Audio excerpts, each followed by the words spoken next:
My fiancée once said, "Your family's problems aren't my burden." So when her sister got arrested, I simply repeated her words back. Now she's calling me cold-hearted, and what happened next was devastating. Hello Reddit I plus here. I'm a 30-year-old guy named Darren, and I feel like I'm watching my relationship unravel in slow motion. I've been with my fiancée, Maya, who's 28, for 4 years, and we got engaged last winter. For most of our relationship, Maya has always been clear about her philosophy in life. Not my mess, not my problem. At first, I admired her discipline. She had boundaries I'd never seen anyone hold so firmly. If a coworker tried to dump responsibilities on her, she would calmly refuse. If a distant cousin tried to borrow money, she would say no without losing a wink of sleep. She was the type of person who believed survival was a solo sport, and honestly, I thought that toughness made her strong. But I didn't realize that one day, her boundaries would collide directly with mine.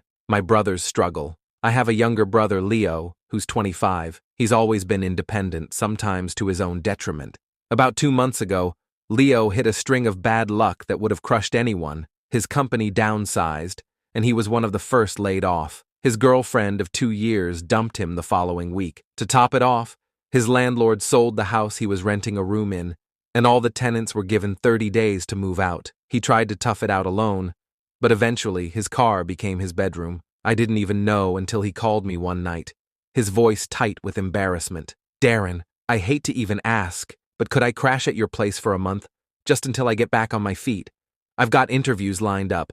I don't want to freeload. I can't keep sleeping in this car." Hearing my little brother sound that defeated broke something in me. Without hesitation, I told him I'd talk to Maya and call him back. That evening, I laid out the situation to Maya. I explained that Leo wasn't asking for money, just a couch to sleep on for a few weeks, while he figured things out. Her response stunned me. "Darren, I told you before, your family's problems aren't my concern. If Leo can't manage his life, that's not our emergency. This is my home too, and I don't want it disrupted." I tried to reason with her. "He lost his job because of layoffs, Maya. That's not mismanagement. He's had a run of bad luck. Everyone goes through it." She folded her arms, her tone sharp. "Then he should have had savings. Everyone's supposed to plan for at least 6 months of living expenses. That's what responsible adults do. If he didn't, then that's on him." I couldn't believe what I was hearing. "So you're saying you'd rather him sleep in his car than crash on our couch?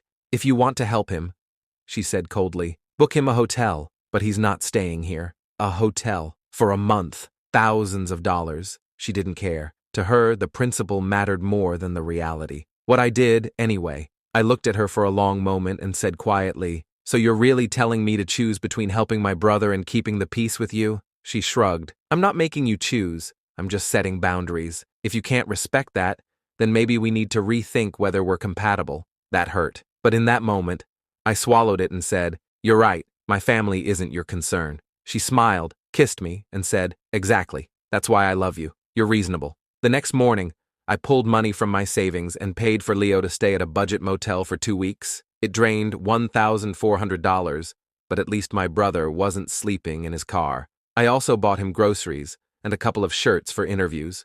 When Maya later spotted the hotel charge on my bank app, she frowned.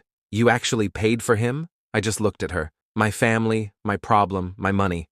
That's what you said, right?" She rolled her eyes but didn't press further. 2 weeks later, Leo nailed one of his interviews, landed a new job, and found a room to rent from a coworker. He bounced back, exactly like I knew he would. I thought that was the end of it. Then came the phone call. It was 2 a.m. on a Tuesday when Maya's phone lit up on the nightstand. Call after call. Finally, she answered. Her sister, Elena, who's 32, was sobbing. She'd been arrested for a DUI after crashing into a parked car and trying to drive away. I heard the panic in Maya's voice as she jumped out of bed, pulling on her clothes. "Darren, we need to go bail her out." Right now I stayed where I was. "We? Yes, we. She needs us." I sat up slowly, looking her dead in the eye. "Your family's issues aren't my burden, remember? That's what you told me when it was Leo in trouble." She froze. "You're seriously going to throw that back at me? My sister is in jail. And Leo was homeless. He lost his job. He didn't choose that. Elena chose to drink and drive. If anyone deserves tough love, it's her." Maya's face twisted like I'd just slapped her. "You're being heartless." "No," I said evenly. "I'm being consistent. Your family, your issue, Your money? Isn't that what you taught me? She stormed out, cursing me as she grabbed her purse. She didn't come back until 8 a.m., exhausted. Turns out bail was set at $15,000. She scraped together $1,500 for a bondsman. The next 3 days were brutal. Silent treatment, icy looks, slamming doors, and then came the inevitable attempt to shift the rules again. Thursday evening, she cooked my favorite meal: roast chicken, garlic mashed potatoes, even baked a pie. She poured me a glass of wine, sat down, and gave me her sweetest smile. "Babe," she started, "we need to talk about Elena's situation. She's facing court soon and she'll need a good lawyer. I thought maybe we could—" I set down my fork slowly, my chest tightening. I already knew where this was going. Maya leaned forward, her hands folded neatly in front of her wine glass. I could tell she had rehearsed this. Her tone was calm, almost too calm, the kind of careful voice people use when they're about to ask for something they know will be met with resistance. "Darren, listen, Elena's situation is serious. She's not just looking at a fine. The lawyer we talked to said she could be facing probation, license suspension, even jail time if this isn't handled properly. She needs good representation, and, well," she took a breath, "a lawyer is going to cost money. A lot of money." I kept my eyes on her, expression unreadable. "And you're saying what, exactly?" She gave a nervous laugh. "I'm saying maybe we could chip in, together, as a team. This isn't just her fight, it affects my whole family. My parents are devastated. They don't have the kind of money for this, and Elena doesn't either. If we help her now, she'll get back on her feet and—" I cut her off gently. "Stop. Just stop." Her eyes widened. "What?" I leaned back in my chair. "Do you hear yourself, Maya? 2 months ago, when my brother was homeless, literally homeless, you told me his problems aren't your burden. You told me to keep our home safe from his chaos. You even threatened to reconsider our engagement if I didn't respect your boundaries. That's different," she snapped, her calm mask slipping. "Different how? Because this is legal trouble. Jail, court dates. This isn't something a motel can fix. And that's my point," I said, voice hardening. "Leo didn't do anything wrong. He was blindsided by layoffs and a landlord's decision. Elena chose to drink and drive.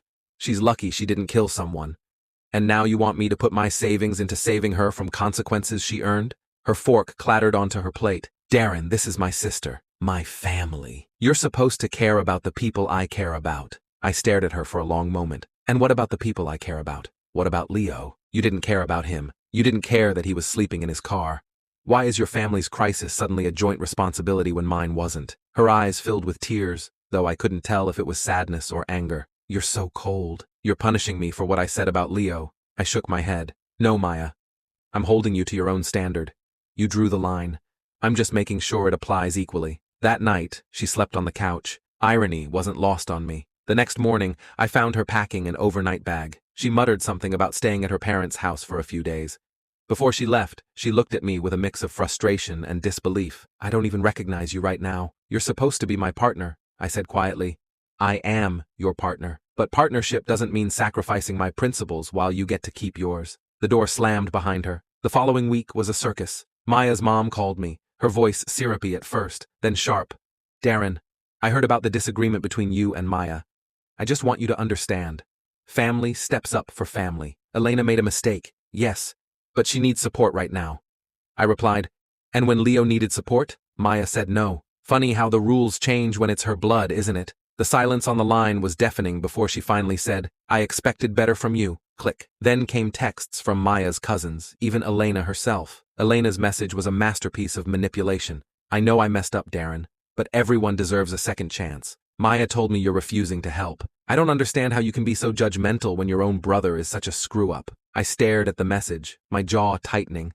She had the audacity to call Leo a screw-up, when she was the one who had blown a 0.14 on a breathalyzer. I didn't even reply. A week later, Maya came back. She looked tired, thinner, as though the weight of her sister's case was eating her alive. She didn't sit down right away, just stood in the doorway of our apartment, like a stranger. "We need to talk," she said softly. I set down the wrench I was using to fix a cabinet hinge, and motioned for her to go ahead. She swallowed hard. "I can't marry someone who won't stand with me when my family needs me. If we're going to build a life together, we have to be united. That means when one of us is in crisis, the other shows up. No questions asked." I let her words hang in the air. Then I replied, "You're absolutely right, but unity works both ways. When Leo was in crisis, where were you? Because I remember clearly, you said his problems weren't your concern. You can't demand loyalty you're not willing to give. Her eyes welled up again, but this time she didn't argue. She just sat down and buried her face in her hands. I don't know what to do, she whispered. Elena's my sister. She's stupid and reckless, but she's my blood. If I don't help her, who will? I softened, just a little. Then help her. No one's stopping you. But don't expect me to bankroll it. If you want to pay for her lawyer, use your savings. That's your decision. Just don't make it mine. The breaking point. The weeks dragged on. Maya drained her emergency fund, paying a lawyer's retainer for Elena. Bills started stacking up, her car needed repairs, her student loan payments came due, and suddenly, her pristine financial independence didn't look so pristine anymore. Meanwhile, I quietly rebuilt the money I'd spent on Leo. I picked up extra shifts at the garage, tightened my own budget, and watched my savings grow again. One night, as Maya sat at the kitchen table going over bills, she snapped, "This isn't fair. You should be helping me with this. We're supposed to share burdens." I laughed bitterly. Now you want shared burdens? Where was that energy when Leo needed a couch? Where was it when I had to spend $1,400 to keep him off the street? She slammed her hands on the table. Stop throwing that in my face. That was different. No, Maya, I said firmly. It's exactly the same. The only difference is whose family is suffering. It's been 3 months since Elena's arrest. Her case is still pending, her lawyer costs keep ballooning, and Maya's resentment toward me has only grown. I've tried to stay calm, rational, consistent, but I can feel the distance widening every day. The wedding is supposed to be next summer. Invitations aren't sent yet. Deposits are refundable. And lately, I catch myself staring at the ring on Maya's finger, wondering if I made a mistake. Because here's the truth. I can live with someone who sets firm boundaries. I can even live with someone who doesn't want to help others. But I can't marry someone who preaches boundaries until it's their own family in crisis, then expects me to shoulder the weight. That's not a partner. That's a hypocrite. And as much as I once loved Maya's strength, now I see it for what it really is. Selective compassion. I don't know if this engagement is going to survive, but one thing I do know, I'm sleeping soundly. Because for once, I'm standing my ground. 2 weeks after that last blow-up, Maya sat me down again. She had the same nervous look she'd worn at dinner the night she asked about Elena's lawyer. Darren, she began, I've been thinking a lot. About us. About marriage. About what kind of life we'd have together. I stayed quiet, waiting. She sighed. I realized something. I don't want a partner who keeps score. I need someone who will stand by me no matter what, even if it feels unfair sometimes. If you can't do that, then maybe, her voice cracked, maybe we shouldn't get married. I stared at her. For a moment, the room felt frozen. Then I said, Maya, it's not about keeping score. It's about fairness. I helped Leo without you because you told me not to involve you. And when it was Elena, you wanted me involved. That's not partnership. It's hypocrisy. And I can't marry into a double standard. She looked at me for a long time, eyes glistening. Then she slipped the ring off her finger, set it gently on the table and whispered, I guess we want different things. She left that night with a small suitcase. A week later, I got a text from Leo. Bro, thank you for everything. I just signed the lease on my own apartment. Couldn't have done it without you. And as I read it, I realized something simple. I'd rather invest my loyalty in people who value it, not people who demand it only when convenient. The engagement was over. And honestly, for the first time in months, I felt free.